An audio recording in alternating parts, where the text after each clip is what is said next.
part their apprehending and detention be by the lawful magistrate upon the just respect of their guiltiness in that craft, their power is then no greater than before that they ever meddled with their master. For where God begins justly to strike by his lawful lieutenants, it is not in the devil's power to defraud or bereave him of the office or effect of his powerful and revenging sceptre. Thus I am safe, and I shall take care to go armed with a proper warrant, which I shall obtain from a magistrate, my honoured friend and singularly good client, Master Roger Nowell.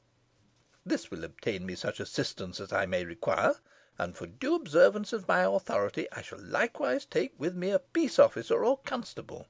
"You will do well, Master Potts," said Nicholas.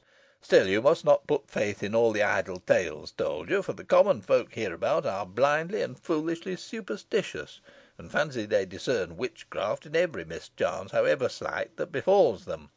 If ale turns sour after a thunderstorm, the witch hath done it, and if the butter cometh not quickly, she hindereth it.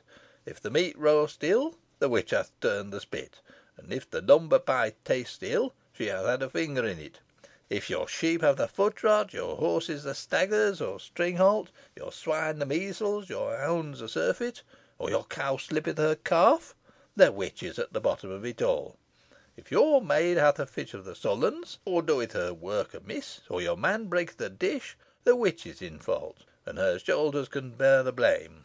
On this very day of the year, namely May Day, the foolish folk hold any aged crone who fetches fire to be a witch, and if they catch a hedgehog among their cattle, they will instantly beat it to death with sticks, concluding it to be an old hag in that form, come to dry up the milk of their kine." "Those are what Master Potts's royal authority would style mere old wives' tattles about the fires," observed Mistress Nutter, scornfully. "Better be over credulous than over sceptical," replied Potts. "Even at my lodging in Chancery Lane I have a horseshoe nailed against the door. One cannot be too cautious when one has to fight against the devil, or those in league with him. Your witch should be put to every ordeal. She should be scratched with pins to draw blood from her, weighed against the Church Bible, though this is not always proof, forced to weep, for a witch can only shed 3 tears, and those only from the left eye, or, as our sovereign lord the king truly observeth no offence to you, Mistress Nutter not so much as their eyes are able to shed tears, albeit the womankind especially to be able otherwise to shed tears at every light occasion when they will, yea, though it were dissemblingly like the crocodile, and set on a stool for 24 hours with her legs tied across, and suffered neither to eat, drink, nor sleep during the time. This is the surest way to make her confess her guilt, next to swimming. If it fails, then cast her with her thumbs and toes tied across into a pond, and if she sink not, then she is certainly a witch. Other trials there are, as that by scalding water, sticking knives across, heating of the horseshoe, tying of knots, the sieve, and the shears; but the only ordeals safely to be relied on are the swimming and the stool before mentioned, and from these your witch shall rarely escape. Above all, be sure and search carefully for the witch mark. I doubt not we shall find it fairly and legibly writ in the devil's characters on Mother Demdike and Mother Chattox. They shall undergo the stool and the pool, and other trials if required. These old hags shall no longer vex you, good Master Nicholas. Leave them to me, and doubt not I will bring them to condign punishment." "You will do us good service, then, Master Potts," replied Nicholas.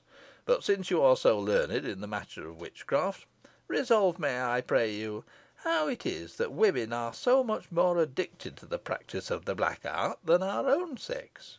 "The answer to the inquiry hath been given by our British Solomon," replied Potts, "and I will deliver it to you in his own words.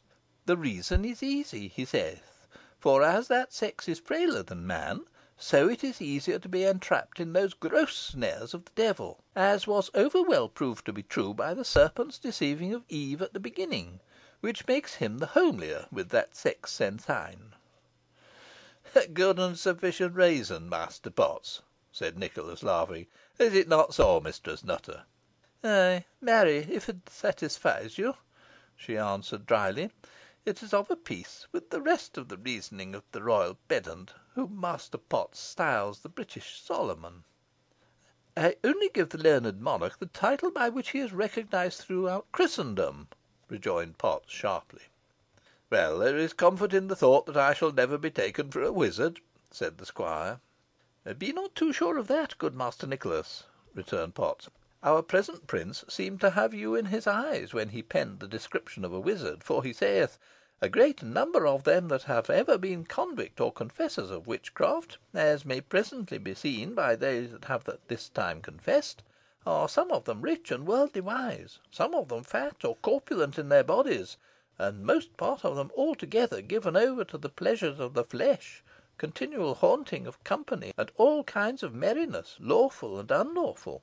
This hitteth you exactly, Master Nicholas." "Zounds!" exclaimed the squire, "if this be exact, it toucheth me too nearly to be altogether agreeable." "The passage is truly quoted, Nicholas," observed Mistress Nutter, with a cold smile.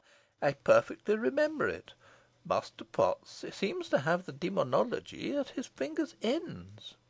"I have made it my study, madam," replied the lawyer, somewhat mollified by the remark, "as I have the statute on witchcraft, and indeed most other statutes." "We have wasted time enough in this unprofitable talk," said Mistress Nutter, abruptly quitting them, without bestowing the slightest salutation on Potts. "I was but jesting in what I said just now, good Master Nicholas," observed the little lawyer, nowise disconcerted at this slight. "Though they were the king's exact words I quoted, no one would suspect you of being a wizard. But I am resolved to prosecute the search, and I calculate upon your aid, and that of Master Richard Assheton, who goes with us." "You shall have mine, at all events, Master Potts," replied Nicholas, "and I doubt not my cousin Dick's too." "Our May Queen, Alizon Device, is Mother Demdike's granddaughter, is she not?" asked Potts, after a moment's reflection. "Ay, why do you ask?"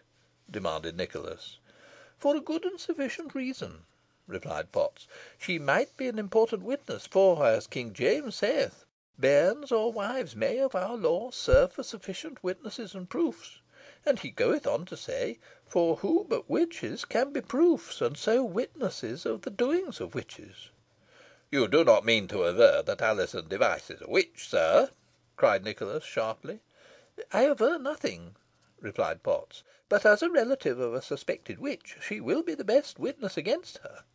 "If you design to meddle with Alizon Device, expect no assistance from me, Master Potts," said Nicholas, sternly, "but rather the contrary." "Nay, I but threw out the hint, good Master Nicholas," replied Potts. "Another witness will do equally well. There are other children, no doubt. I rely on you, sir I rely on you. I shall now go in search of Master Nowell, and obtain the warrant and the constable." "And I shall go to keep my appointment with Parson Dewhurst at the Abbey," said Nicholas, bowing slightly to the attorney, and taking his departure. "It will not do to alarm him at present," said Potts, looking after him. "But I'll have that girl as a witness, and I know how to terrify her into compliance. A singular woman, that Mistress Alice Nutter. I must inquire into her history. Odd how obstinately she set her face against witchcraft. And yet she lives at Rough Lee, in the very heart of a witch district, for such Master Nicholas Assheton calls this Pendle Forest. I shouldn't wonder if she has dealings with the old hags she defends, Mother Demdike and Mother Chattox. Chattox! Lord bless us, what a name! There's cauldron and broomstick in the very sound, and Demdike is little better. Both seem of diabolical invention. If I can unearth a pack of witches, I shall gain much credit from my honourable good lords, the judges of assize in these northern parts, besides pleasing the king himself, who is sure to hear of it, and reward my praiseworthy zeal. Look to yourself, Mistress Nutter, and take care you are not caught tripping. And now for Master Roger Nowell." With this he peered about among the crowd in search of the magistrate, but though he thrust his little turned up nose in every direction, he could not find him, and therefore set out for the Abbey, concluding he had gone thither. As Mistress Nutter walked along, she perceived James Device among the crowd, holding Jennet by the hand, and motioned him to come to her. Jem instantly understood the sign, and quitting.